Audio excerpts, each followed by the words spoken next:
Welcome to Around the Peninsula. I'm Senior Airman Taylor West. You can have normal life in the Army, but some soldiers are willing to face hardship to become better. Corporal Kim Sang-yep tells us how. Army National Guard Warrior Training Center gives the opportunity for soldiers on the peninsula to earn their air assault wings. The air assault course is very important, especially because in a lot of today's war, there is no front lines. Resupply routes aren't set up, so a lot of times they have to get the resupply through single load, especially in areas in Afghanistan where a lot of FOBs are on very excluded mountaintops where vehicles can't get up there to resupply them. The only way to get their resupply is through single load operations. It allows us to move further, faster, and fight harder.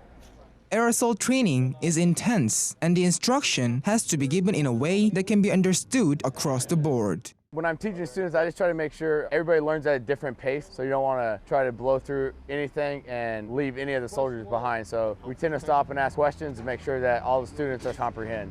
I'm definitely lacking the teamwork that this whole group has. The motivation the air assault sergeants are giving us, just learning the skills that they're teaching us, the techniques, and definitely being able to use our experience here and use it in the future. It's definitely an attention to detail and hands-on thing you have to comprehend and literally focus on what you're doing.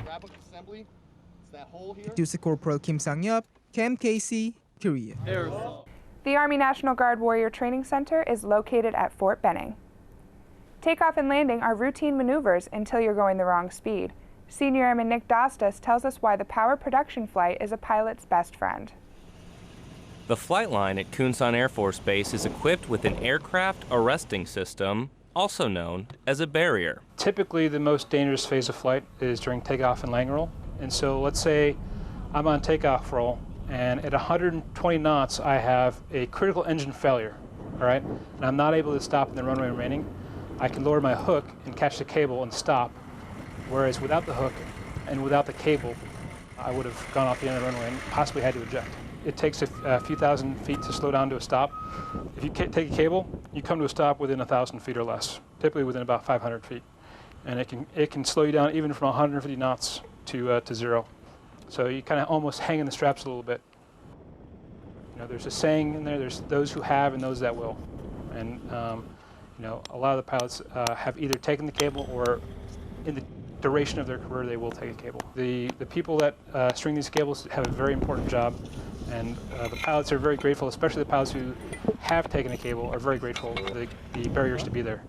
Today we went out to the flight line and we made sure that the aircraft arresting systems were synced together so that when an aircraft engages the cable, to make sure that it stays on a center line instead of dragging it from one side or the other. We work on that cable and the system that goes with it so that those pilots have that last line of safety. It's a real sense of accomplishment, actually. I know that I'm working on a system and I put my hands on it and I know for a fact that it's going to work and it's going to catch him. And our whole crew, you know, they're just amazing. They're out there they're just humping it every day out there. And it's just a really good feeling for all of us to know that that pilot is going to be safe and that it will stop this plane. Senior Airman Nick Dostas, Kunsan Air Base, Korea. The power of production flight is a part of civil engineering. Assisting U.S. Army Garrison Daegu, there is a unit of skilled Korean citizens who supports the U.S. soldiers in transportation, translation, and many other ways. Army Sergeant Mark Breha tells us more about this special group of professionals.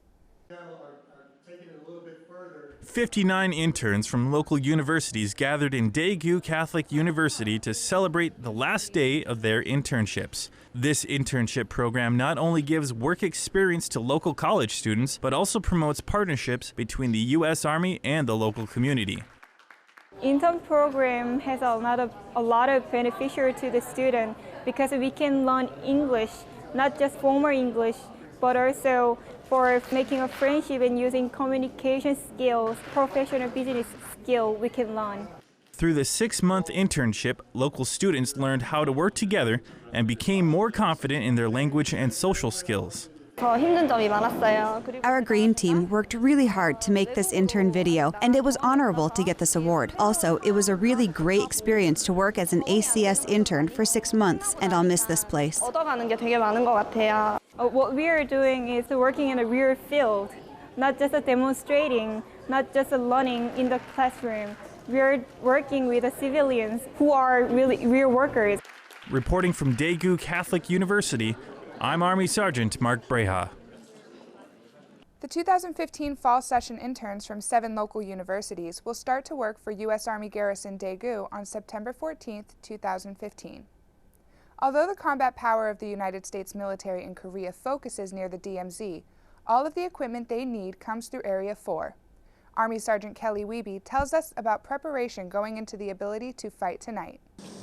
Thousands of man-hours go into the preparation for the military's ability to immediately respond to an enemy threat. Army Field Support Battalion, Northeast Asia, holds a tactical exercise without troops on Camp Carroll. This exercise shows the ability to equip troops if they need to come to Korea. It demonstrates the readiness of the American people to come to the aid of their ally if needed, and it demonstrates our resolve to stand for freedom here on the Korean Peninsula. The Field Support Battalion could equip a full brigade combat team, 4,700 troops, with over 7 million pieces of equipment, and can do so in 96 hours. So it's very important because it shows the resolve of the American people to help in the defense of our great partner, the Republic of Korea, and it shows our ability to project power across the globe.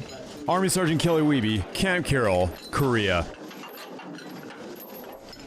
All 5 branches of the United States Armed Forces, as well as the ROK Army, took part in this exercise. Families play a key role in the military community. The Child, Youth, and School Services on Yongsan gears up to make the summer more productive and enjoyable. Sergeant Frank Sanchez checks it out. Parents of school-aged children have a big job finding fun things to do during the summertime. Child, Youth, and School Services on Yongsan is holding a summer camp that has the kids hooping it up at a basketball camp. When they come overseas, they're very shy, but after coming to these camps, everyone gets to know each other. You're with them all day for 4 days every week.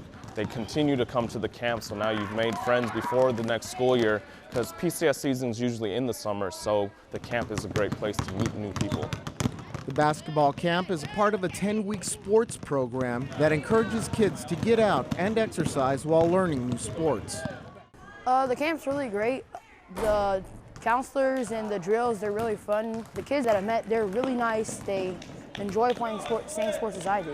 Even if you don't play sports, it's like you get to learn how to play. Army Sergeant Frank Sanchez, Yongsan, Korea. The program helps foster and develop the Yongsan youth's physical, intellectual, and socio-emotional capabilities.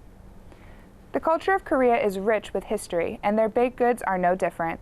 Staff Sergeant Brian Gratz takes us to Gunsan, Korea, where one bakery is standing the test of time. Less than 30 miles from Gunsan Air Base, you'll find the historic Lee Sung-dong Bakery. Since 1945, people have ventured from across Korea to enjoy their popular pastries, making it one of the longest-standing bakeries in Korea. This place isn't about new and fancy techniques. It's about maintaining what they've already mastered. Let's go inside and check it out. You can find everything from unique cuisines to traditional classics in here, but you're gonna have to wait. So I got in just fine, but this place is packed. I didn't get very far. Most of their baked goods are made from rice flour, which according to locals, makes the wait worth it. Customers wait more than an hour because it tastes so good. But don't try to ask them what their secret ingredient is. That's saved only for the professionals. I can't tell you what our secret is. You'd have to work here for that. They guard the secret recipe pretty well, along with the technique that they use to make it. They said I'm not ready, so they gave me a rag to practice with. But when their specialties are ready, they're coming out hot. So I got my plate of food, but I couldn't leave without getting some red bean bread. This is their specialty. It's called Dan Patong. Let's try it out.